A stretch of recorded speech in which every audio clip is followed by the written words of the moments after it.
3 alpha princes, no less. And not a single one chosen? Gosh golly, how could that be?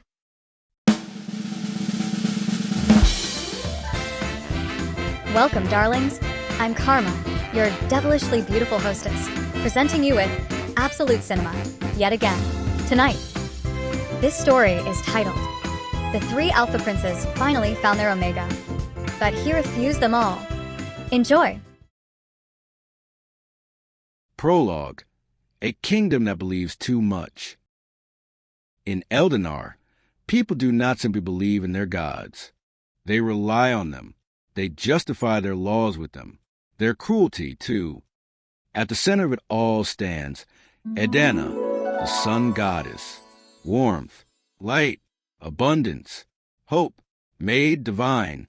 It is said that every Omega woman carries a spark of her light within her heart. A blessing, a promise that life will flourish wherever she walks. But there is another story, one that mothers told to their misbehaving children. A story about a man who wanted that light for himself, who reached for something sacred and stole it. The goddess did not forgive him. The light burned inside him until nothing remained but ash. And from that ash, a lineage was born, men who carried not light, but its twisted echo. Male Omegas, living reminders of sin no one alive had ever committed, and yet they paid for it all the same. Scene 1, 3 Sons of Destiny.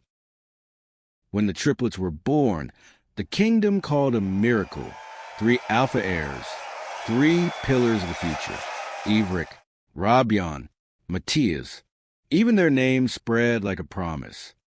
Archbishop Theobald himself stood before the court to deliver their prophecy. Old, revered, untouchable, a man who spoke as if the gods whispered directly into his ear. These children will shape the fate of Eldinar. And so they were raised accordingly, not as boys, but as answers. Ivric grew into strength before he grew into patience. Steel in his hands, fire in his blood. He laughed loudly, fought harder, and judged quickly, especially those he deemed unworthy of mercy. Rabion became refinement itself, every word measured, every gesture deliberate. He smiled often, but rarely without purpose. The court adored him.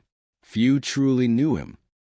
And Matthias learned to watch, to anticipate, to carry what others did not notice.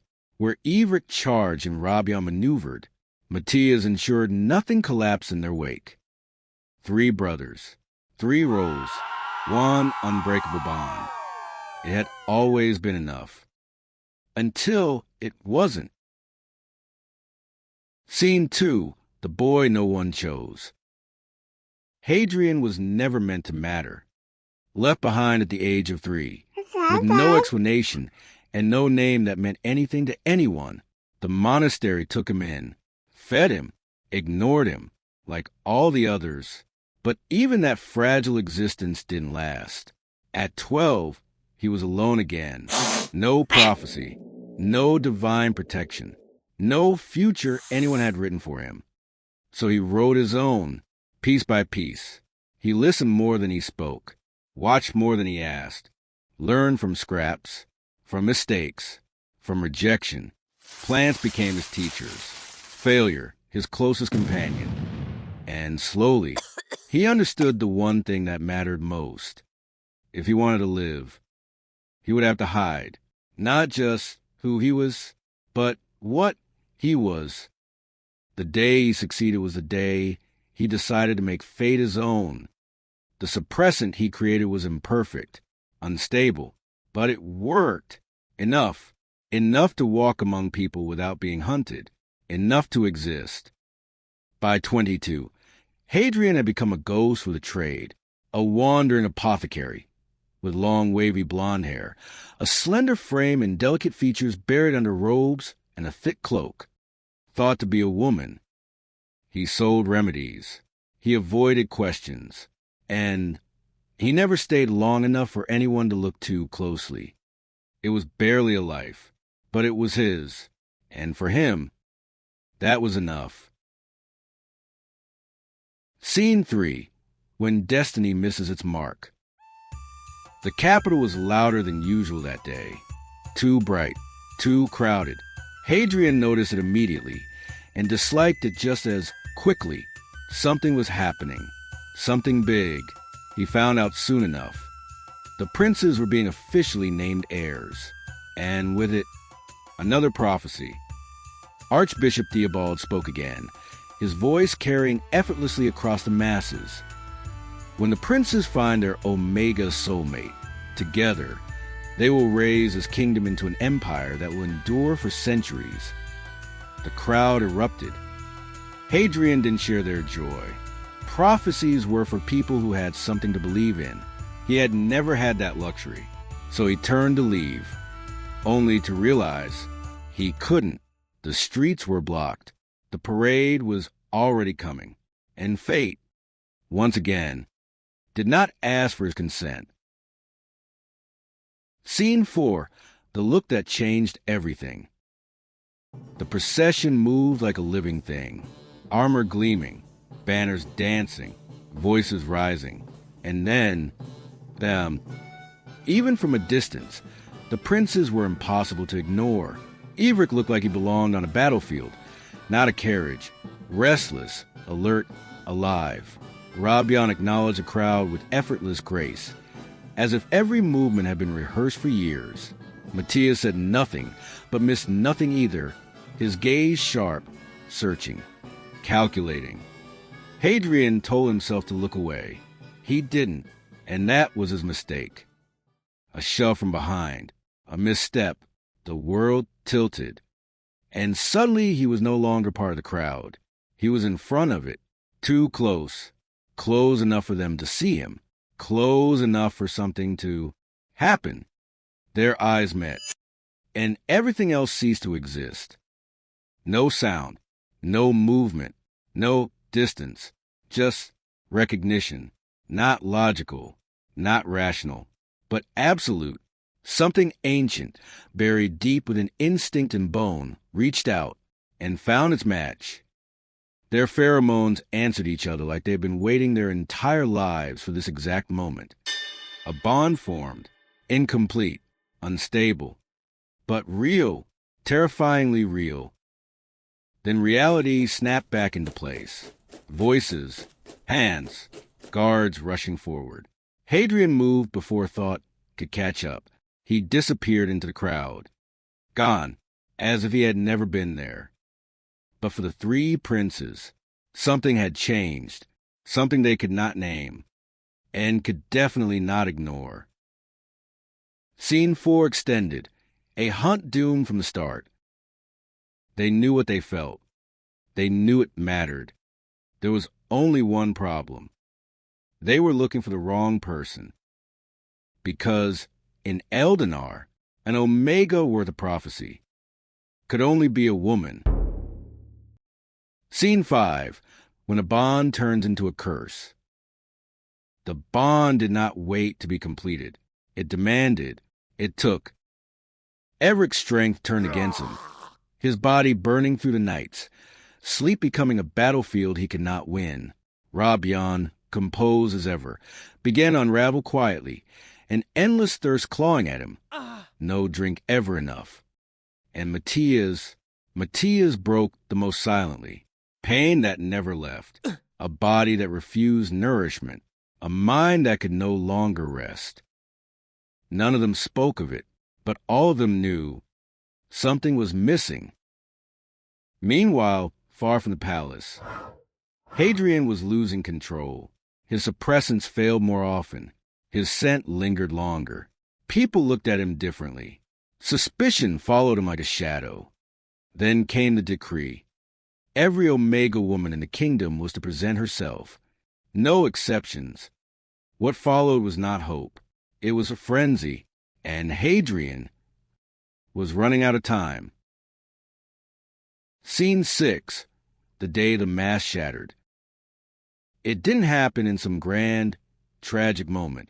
Just a village, a deal, a normal day that should have ended with a meal and a quiet fire. Hadrian had almost made it. Coins were already in his hand when it started. A flicker, a crack in control, then heat, violent, sudden, unforgiving. His breath hitched. No, not now, not here. The suppressant had failed. Completely. The scent hit the air before he could react. Sweet, overwhelming, unmistakable. Silence fell like a blade. Then someone spoke. That's not a woman? Another voice, sharper. That's a man. And then, an Omega? The word spread like rot. Hadrian staggered back. No, wait! Too late. The first stone hit his shoulder. The second, his head.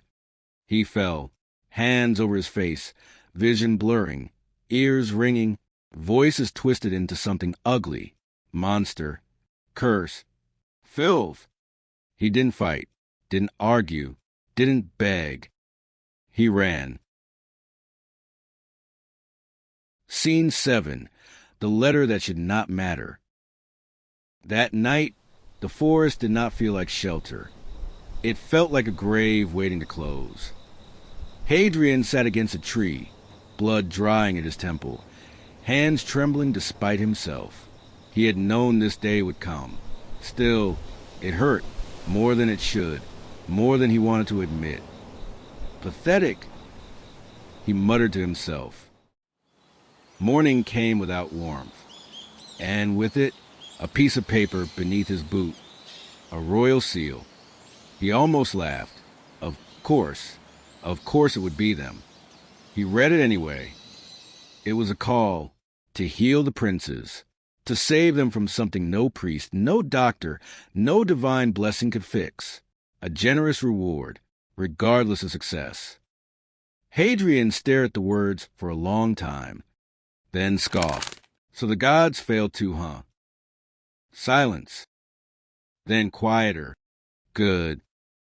Because if the gods failed, then maybe they were never needed to begin with. He folded the letter. Slowly, carefully. I'll take your money. Scene 8. A palace that does not see. The capital hadn't changed. But Hadrian had. Every step felt heavier. Every glance lingered too long.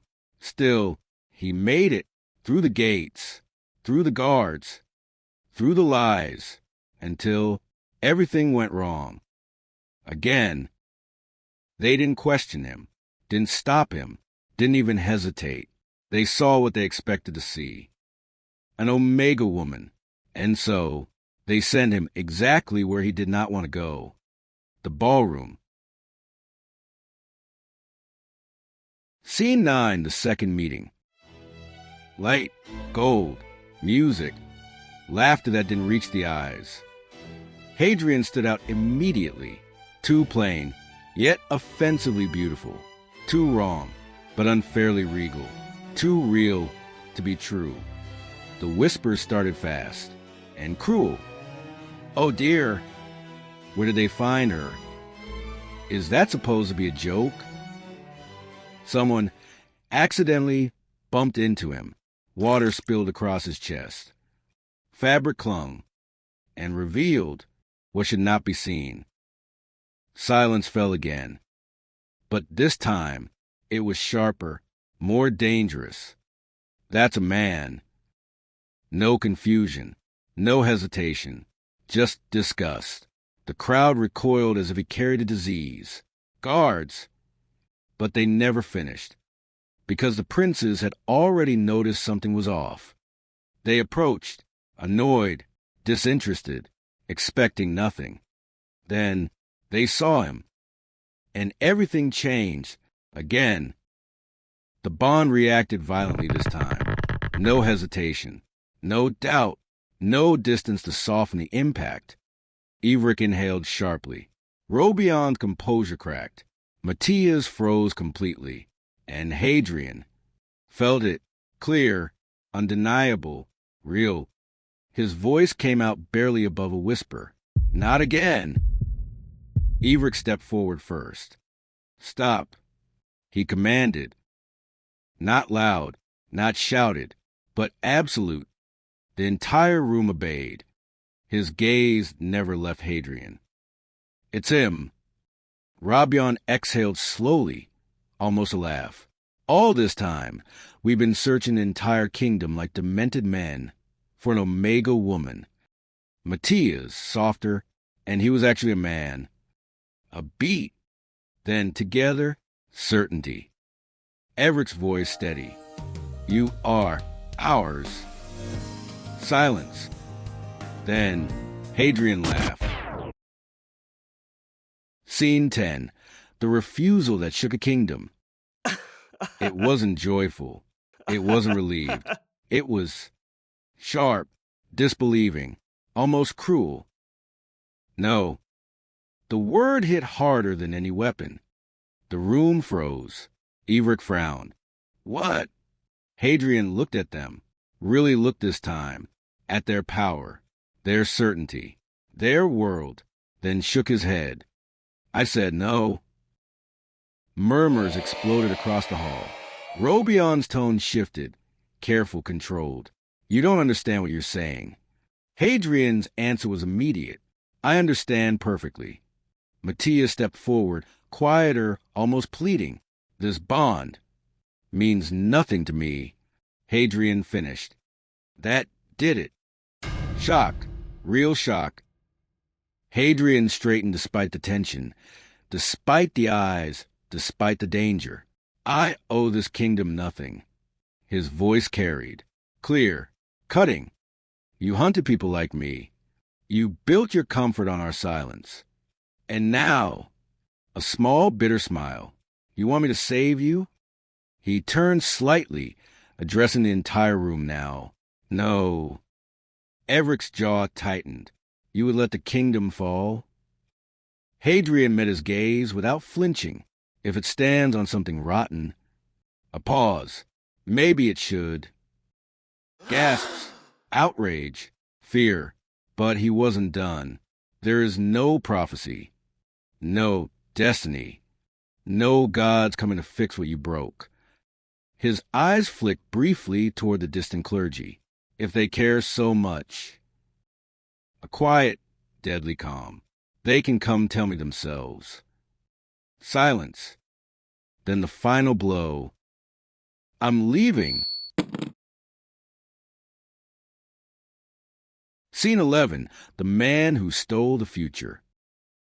They called him many things after that. Heretic, traitor, monster. But one name spread faster than all the others. The man who stole the kingdom's future. And the kingdom believed it because it was easier than questioning everything else. Scene 12. The cell. Hadrian did not resist. He didn't fight when they chained him, didn't speak when they dragged him, didn't look at the faces that spat on him as he passed, because what was there left to say? The door closed behind him with a dull, final sound. Stone, iron, silence. For the first time in years, he wasn't running, and it felt wrong.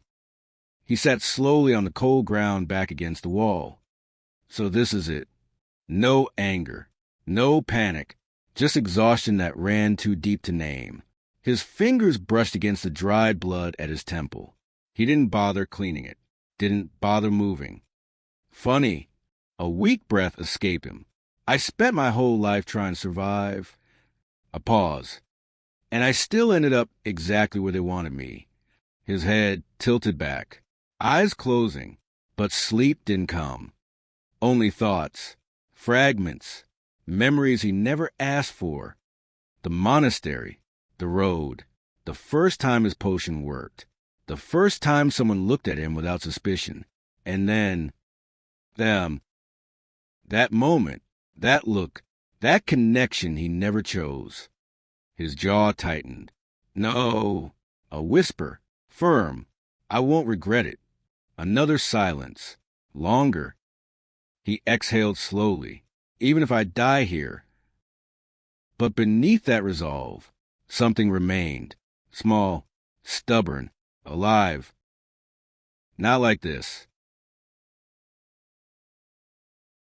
Scene 13. What it takes. The door opened. No warning. No sound of keys. Hadrian didn't move at first. Isn't it a bit too late in the night to carry on an execution? Silence. Then a voice. Man, such fire. He flinched, slowly turned, and saw them. For a moment, he didn't recognize them. Not really, because the men standing in front of him were not the same ones from the ballroom. They looked human, weak, exhausted. Ivric leaned slightly against the wall, breathing heavier than he should. Robion's posture was still elegant, but strained, like something barely holding together. Matthias looked like he might collapse at any second. Hadrian stared. Your Highnesses look terrible. Ivric smirked faintly. Indeed. A pause. Then Hadrian's gaze sharpened. What are you doing here? Robion stepped forward. Slow, measured, but not distant. Not anymore. We came to make a choice. Hadrian frowned. That's unexpected. Matthias spoke next, voice quieter, but clearer than before. We should have made it sooner. Silence. Hadrian's eyes narrowed slightly. You're not here to convince me again, are you? Ivric shook his head. No. Then, we're here to let you go. The words didn't register. Not immediately. Hadrian blinked. Once. Is this an attempt at humor? Robion didn't smile. It's not meant to be. Another silence. He stood up slowly this time, carefully, as if the moment might break if he moved too fast. Why? Not a question. A demand. Matthias answered. Because we saw what happens when we don't. Ivric added, jaw tight. This kingdom rots from the inside, and we helped it do so. That landed. Hadrian looked between them, searching, suspicious. So what now? Are you seeking redemption? Ivric scoffed. No. Robion's voice softened. We want to do better. Matthias finished in a somewhat strained voice. Even if you're not there to see it. Silence stretched. Heavy. Real. Hadrian's grip tightened slightly at his sides. You're serious. Ivric tossed something toward him. Keys. They're yours. There's a horse waiting beyond the eastern gate. Robion informed. No patrols. No witnesses. Matthias added. A pause. Then Hadrian asked the only thing that mattered.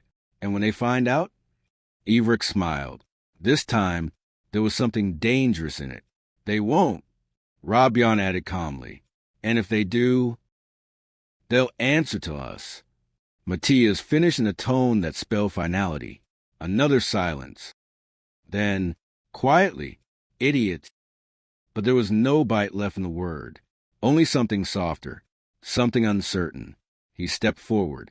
Closer. Are you really sure about this? Ivric met his eyes. We are. Robion smiled. Because this time, Matthias laid his hand on his chest as if making an oath. This time, fate is ours to decide. Hadrian stared at them, long, hard. Then finally, he took the keys.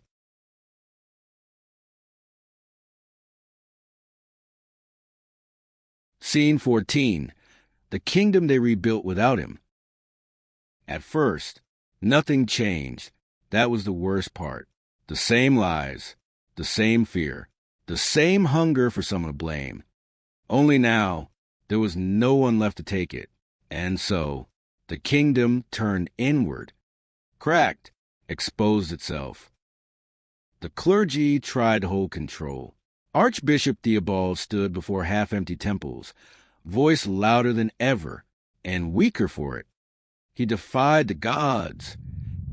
But fewer people listened, because a question had already been asked. If the gods chose him, why did they let him go? That question spread, quietly, dangerously, until it became doubt.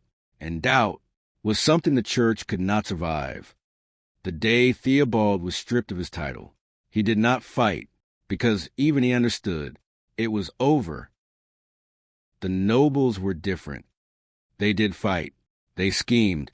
They lied. They threatened.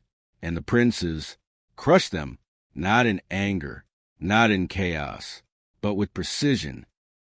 Ivric stood at the front lines, unforgiving. Robion dismantled alliances before they could form.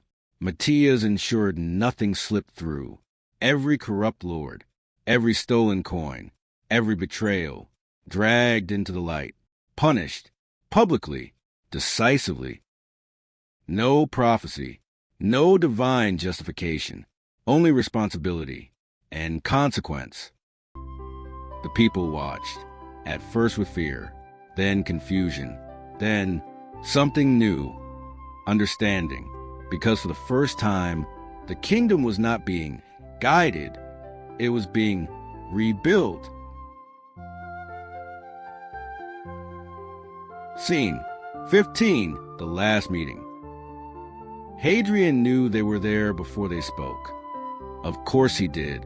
Some things never fully fade, even with time, and almost a decade had passed already. He didn't turn right away, just kept working, grinding herbs in this forgotten house in the forest, between Eldinar and a neighboring country, letting the silence stretch. Such fine guests I'm having today, he mused out loud. A pause, then he turned, and really saw them. Time had changed them, not softened, refined. Ivric stood straighter, but not as rigid. Robion smiled, but without calculation. Matthias looked at peace, for the first time. Your Majesties look better, Hadrian admitted. Ivric smirked, loving to call back. Indeed. Silence settled, comfortable, strange. Then Robion spoke. We didn't come to ask anything of you. Matthias nodded.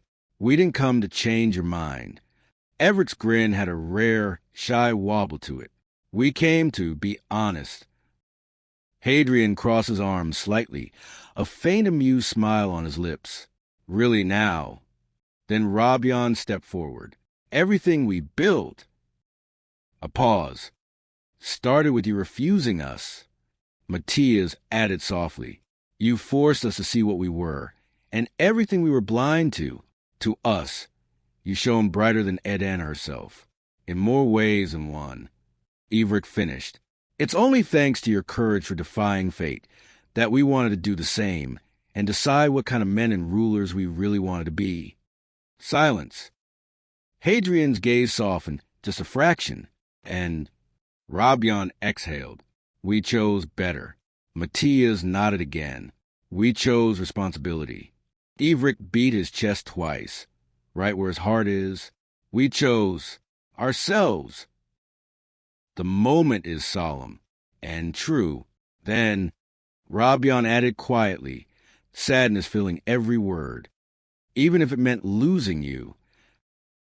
That one stayed, hung in the air, unavoidable. Hadrian looked away briefly, then back. Good. Simple, but sincere. And somehow, that was enough to break something in them. Not painfully, not violently, just release. Ivric nodded slowly. Yeah. Matthias smiled. We thought so. They turned, ready to leave, because this time, they respected the answer, completely. Then, stay. They froze. Hope, careful now, fragile. Hadrian scratched the back of his neck lightly, avoiding their eyes for just a second. I didn't say forever. A pause. Then more casually, but you can stay for dinner? Silence. Then Ivric blinked. For real? Hadrian smirked faintly. Don't make me repeat myself. Robion laughed under his breath. Actual laughter. Matthias just stood there, processing. We leave after. Hadrian shrugged. Or you don't. You know where I live now. A glance. Sharp, but warm. Your choice. A beat. Then the final line. Soft, but decisive, with a grin as dazzling as a hot summer day. The crowns stay outside, though. And that was the real invitation. Not to a kingdom, not to a prophecy, but to something far rarer. A life chosen, fate made by one's decisions and choices. Together, on equal ground. The end. Well. Looks like the prophecy did come true in the end. But wait, does that mean one's choice means nothing? If that's your conclusion, listen to this story again. For karma always collects. Till next time, darlings.